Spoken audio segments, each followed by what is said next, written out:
Assalamualaikum warahmatullahi wabarakatuh. Perkenalkan, saya Latifatus Saadah. Saya mahasiswa UIN Salatiga, program studi akuntansi syariah. Di sini saya akan menjelaskan tentang materi manajemen risiko. Langsung saja kita ke pengertian manajemen risiko. Apa sih manajemen risiko? Manajemen risiko adalah proses sistematis yang melibatkan identifikasi, penilaian, dan pengendalian risiko yang dapat berdampak negatif terhadap organisasi atau proyek tertentu. Tujuan utama dari manajemen risiko adalah untuk meminimalkan potensi kerugian dan memaksimalkan peluang dengan cara yang paling efektif dan efisien. Proses ini melibatkan beberapa langkah utama. Pertama, identifikasi risiko, yaitu mengidentifikasi berbagai jenis risiko yang mungkin terjadi. Yang kedua ada penilaian risiko. Yang ketiga ada evaluasi dan prioritas risiko. Yang keempat ada pengendalian risiko. Yang kelima ada monitoring dan review. Terus manajemen risiko penting diterapkan dalam berbagai sektor, termasuk bisnis, proyek, kesehatan, keselamatan, dan lingkungan, karena membantu organisasi mempersiapkan diri terhadap kemungkinan peristiwa negatif dan meresponnya dengan cepat dan tepat. Dengan manajemen risiko yang efektif, organisasi dapat mengurangi ketidakpastian dan meningkatkan stabilitas operasional serta keuangan. Selanjutnya ada ciri-ciri manajemen risiko. Ciri-ciri manajemen risiko mencerminkan karakteristik dan elemen kunci yang harus ada dalam proses ini untuk memastikan efektivitasnya. Berikut adalah beberapa ciri utama manajemen risiko. Yang pertama ada proaktif dan sistematis. Manajemen risiko harus dilakukan secara proaktif, bukan reaktif. Ini berarti risiko diidentifikasikan dan dikelola sebelum menjadi masalah besar. Yang kedua ada terintegrasi, yaitu manajemen risiko harus terintegrasi ke dalam semua aspek operasional organisasi, termasuk perencanaan strategis, pengembalian keputusan, dan manajemen proyek. Ini memastikan bahwa risiko yang dipertimbangkan di semua level dan fungsi organisasi. Yang ketiga ada berbasis data dan analisis. Keputusan dalam manajemen risiko harus didasarkan pada data dan analisis yang akurat. Yang keempat fleksibel dan adaptif, yaitu manajemen risiko harus mampu beradaptasi dengan perubahan kondisi internal dan eksternal. Yang kelima ada kolaboratif, yaitu melibatkan berbagai pihak terkait dalam organisasi adalah kunci untuk manajemen risiko yang efektif. Ini termasuk manajemen puncak, staf operasional, serta pihak eksternal seperti pelanggan dan pemasok. Lanjutan yang keenam, yaitu transparan dan komunikatif, yaitu ada kebutuhan untuk komunikasi yang jelas dan transparan mengenai risiko dan tindakan yang diambil untuk mengelolanya. Informasi harus tersedia dan dipahami oleh semua pemangku kepentingan yang relevan. Yang ketujuh, berorientasi pada tujuan. Manajemen risiko harus berfokus pada pencapaian tujuan organisasi. Ini berarti risiko identifikasi dan dikelola dengan tujuan utama untuk mendukung strategi dan keberhasilan organisasi. Yang kedelapan ada penggunaan teknologi dan alat modern. Menggunakan teknologi dan alat modern seperti perangkat lunak manajemen risiko dapat meningkatkan efektivitas proses manajemen risiko. Ini memungkinkan analisis yang lebih akurat dan pelaporan yang lebih cepat.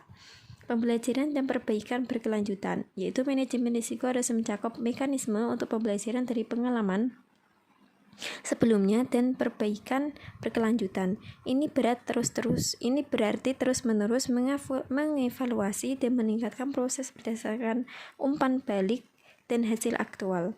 Dengan mengintegrasikan ciri-ciri ini, manajemen risiko dapat membantu organisasi menghadapi ketidakpastian dengan lebih baik, mengurangi potensi kerugian, dan memanfaatkan peluang secara efektif. Selanjutnya yaitu ada jenis-jenis manajemen risiko. Yang pertama yaitu ada manajemen risiko operasional. Risiko proses, yaitu risiko yang berkaitan dengan ketidaksempurnaan proses internal. Sedangkan ada risiko sistem, yaitu risiko kegagalan sistem atau teknologi.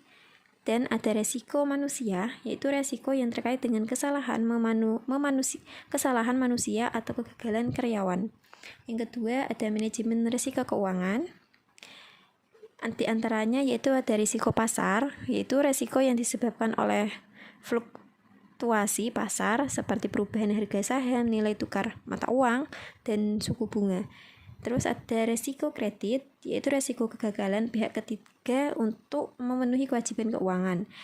Yang terakhir ada risiko likuiditas, yaitu risiko ketidakmampuan untuk memenuhi kewajiban jangka pendek. Yang ketiga ada manajemen risiko strategis, yaitu risiko persaingan, risiko yang timbul dari tindakan persaingan yang dapat mempengaruhi posisi pasar organisasi. Risiko reputasi, yaitu risiko kerusakan pada reputasi organisasi yang dapat mempengaruhi kepercayaan stakeholder. Risiko perubahan regulasi, yaitu risiko yang timbul dari perubahan dalam hukum dan regulasi yang dapat mempengaruhi operasi dan strategi bisnis. Yang keempat ada manajemen risiko kepatuhan, yaitu ada risiko hukum, risiko regulasi. Risiko hukum yaitu risiko tuntutan hukum atau litigasi, dan risiko regulasi yaitu risiko tidak mematuhi peraturan dan standar industri. Yang kelima ada manajemen risiko proyek, risiko jadwal, yaitu risiko keterlambatan proyek, risiko anggaran, yaitu risiko melebihi anggaran yang ditetapkan. Yang terakhir ada risiko teknis, yaitu risiko kegagalan teknis atau teknologi dalam proyek. Selanjutnya kita masuk ke studi kasus, yaitu tentang penganiayaan anak di bawah umur oleh pengasuhnya. Yaitu kasusnya adalah pada Kamis 25 Maret terjadi kasus kekerasan anak oleh suster IPS 27 tahun. Saat orang tua korban sedang tidak berada di rumah. Korban bernama Chana, anak selebgram Hifdan Silmi Nur Agnia atau akrab disapa Agnia Punjabi. Kejadian terjadi ketika Agnia pergi selama 2 hari untuk menyelesaikan pekerjaan kontrak. Chana disiksa perkiraan lebih dari 30 menit, sempat mau kabur, dikejar, dan dipukul lagi. Bukti kamera CCTV memperlihatkan 1 jam lebih waktu penyiksaan tidak ada yang menolong, kamar dikunci rapat dengan pukulan tanpa henti, serta kepala dipukuli buku. Pelaku IPS bukan dari agensi main-main, tapi ternyata dugaan agensi sangat problematik. Tapi banyak yang takut lapor karena owner agensi punya power. Banyak artis yang pakai, tapi versi premium dan bukti bertebaran, banyak yang merasa tertipu.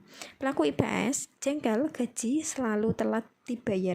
Padahal Agnia selalu bayar gaji tepat waktu yang seharusnya setiap tanggal 13 jadi dimajukan setiap tanggal 1-5 karena kelamaan, dan itu sudah ada bukti transfer.